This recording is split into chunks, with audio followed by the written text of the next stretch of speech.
This is Hannibal and Piper here for a daily wrestling news update for you. AEW Dynamite last night tied their second best rating ever.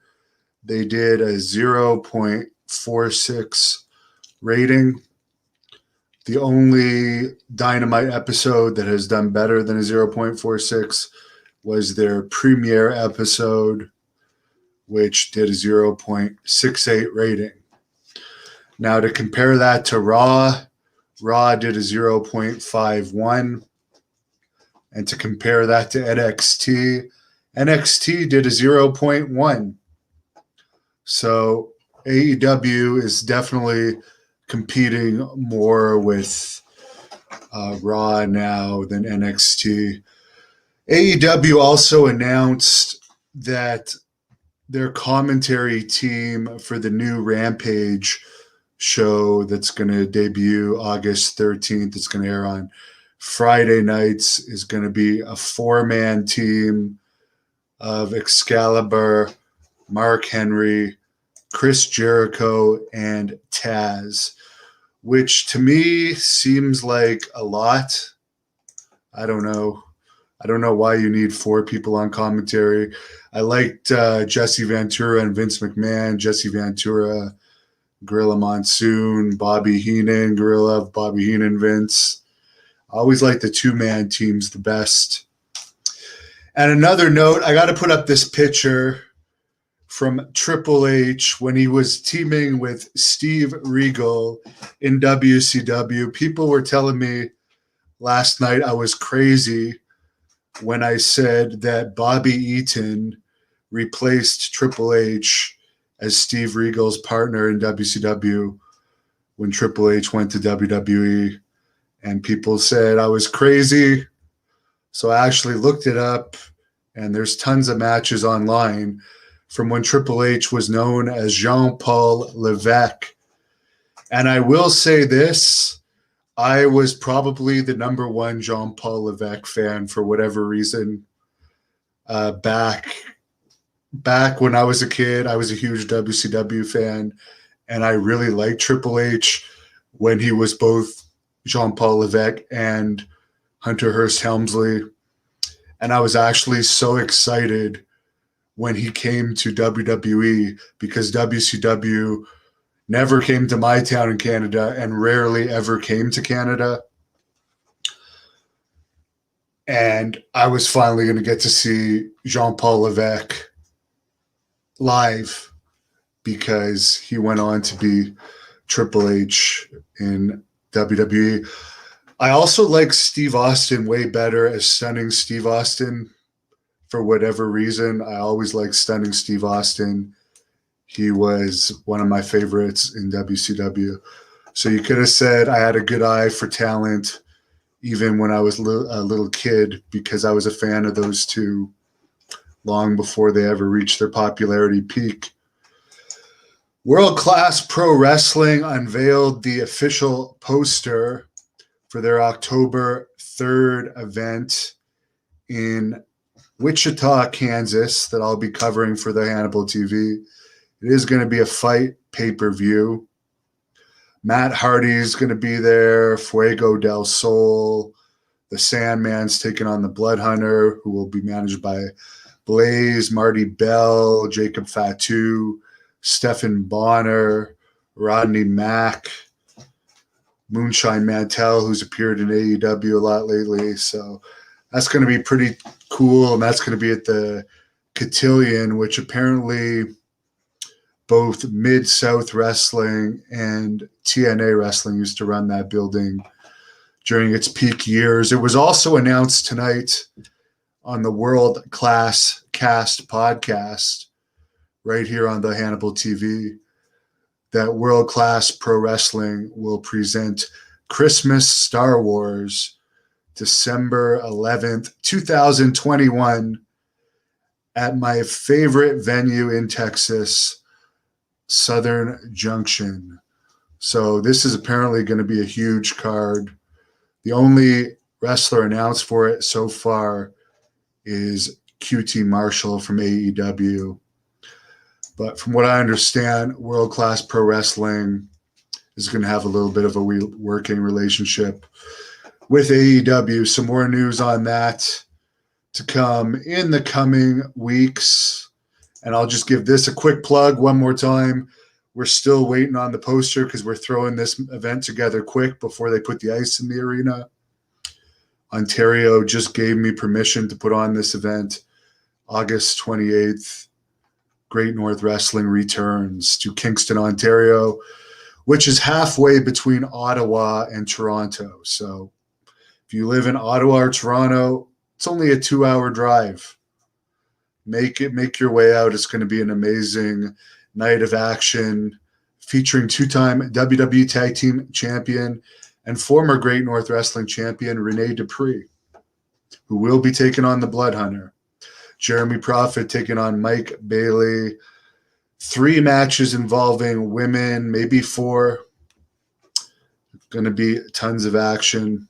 And if you are a female wrestler, I am even looking to add more female matches to that card August 28th. So email greatnorthwrestling@gmail.com or message The Hannibal TV on social media if you live in Canada and you're interested, because the border is still closed for Americans to come here. Mitch says, good evening. Good guy there. Thanks for your support always, Mitch. He has a great pool, by the way. George Wells interview, David. Well, track him down. Lots of people give me names of people that I have absolutely no idea how to reach. Hello to Jason. Scott saying hi to Piper. Hello, Richard. Jason likes when we go live. David, Piper's gone back to her bed, which is under my desk here. Richard Kaufman says, JR and the King were the best. It's true. They were pretty good. I always really liked Jesse Ventura on commentary. Donald says the roles have been reversed between WWE and AEW. Now AEW is the clear best. I don't know about that. If you go by a business standpoint, WWE is profiting huge and AEW is losing money. So as a business owner, I would rather own WWE by far. AEW definitely has way more momentum right now, and it's more exciting. I'm glad that it's become an option. They're definitely doing a better job than WWE is doing for entertainment. I did watch a lot of the highlights from Dynamite last night, and between the Dynamite highlights and the Raw and NXT highlights that I've seen this week, the Dynamite highlights were more entertaining. And for the people that say I'm an AEW hater, I just call it as I see it. I'm completely neutral. The only companies that I'm going to obviously favor are the ones that I have working relationships with, such as Great North Wrestling and World Class Pro Wrestling, PCW Ultra. But I genuinely believe those are good companies. AEW, they have potential. They do some things I like, some things I don't like. I don't hate on Jon Moxley. I think he's doing great. I don't like everything Chris Jericho does, but I'm impressed with his success and becoming a bigger star than ever in AEW these days. Derek Rose says AEW is gunning for number 1. Pubert says, I was right about the Triple H Steven Regal. Yes, I was. The Earl of Eaton, yes. And for the people that were hounding me too, how dare you say that Bob Eaton with Steven Regal was his most entertaining? I'm sorry. I did not like the Midnight Express. I found them fucking boring. That's not a hating on Bobby. He looked like an average person. Was he technically skilled? Yes. but the most entertaining thing that I ever saw him do was those skits with Steven Regal. To me, I'd rather watch the Road Warriors beat up a bunch of jobbers any day than the Midnight Express. They're a cure to insomnia for me. But that's nothing against Bob Eaton. As I said, I enjoyed him with Steven Regal.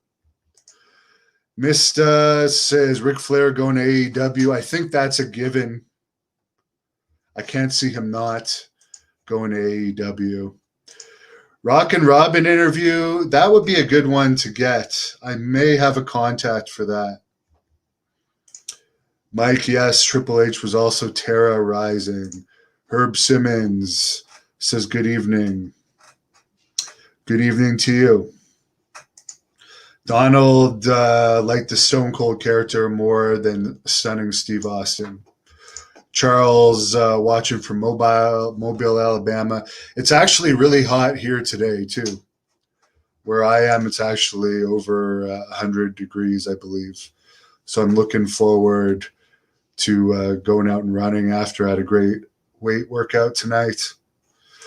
Donald does not like WWE creative. I agree. Mike, I'm not sure what you mean about the Blood Hunter. He will be on those world-class pro wrestling events, I believe, in Dallas and in Wichita. He's wrestling the Sandman. And there's going to be a lot of Blood Hunter matches coming up starting August 28th. Mike asking me what I think of Dalhousen. Funny enough, I actually just saw one of his matches today from Ring of Honor with no fans, which I don't understand why they're still doing no fans. Maybe they are doing fans sometimes. I don't know, but I saw 2 matches recently. One of him, which is just another skinny wrestler. I don't like average-looking wrestlers. I like larger-than-life wrestlers. And to me, that's just another skinny wrestler with makeup on. But, yeah, I saw a match of his recently and a match with PCO where he's taken, like, insane bumps in front of no fans. And, like, no one even watches Ring of Honor anymore.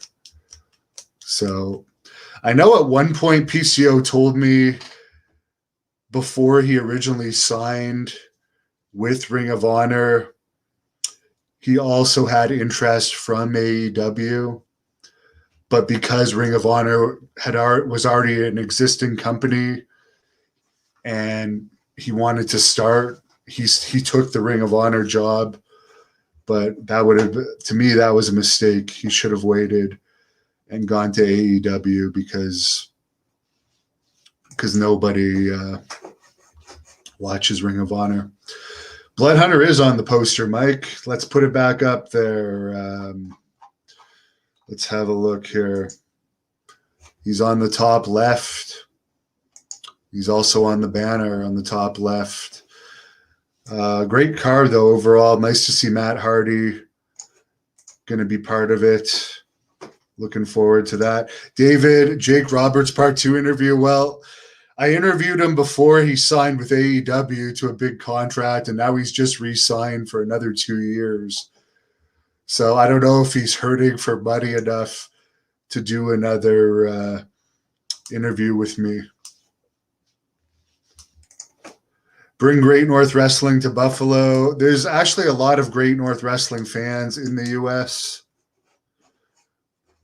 but we may have further collaborations with U.S. companies, but I don't see us running in the U.S. anytime soon due to complications and permits that I would have to get to be able to do that.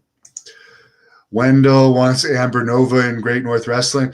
Well, right now the borders are closed still for Americans to come here, but I could see that that she would definitely, if she's not signed, she could be here in the future.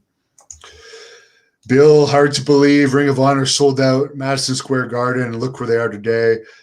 They took a nosedive after that, but really they took a nosedive actually before that, because when Ring of Honor sold out Madison Square Garden, they still had Cody Rhodes, the Young Bucks, and all that group of guys that went on to start AEW. And those guys didn't end up even being on the Madison Square Garden show.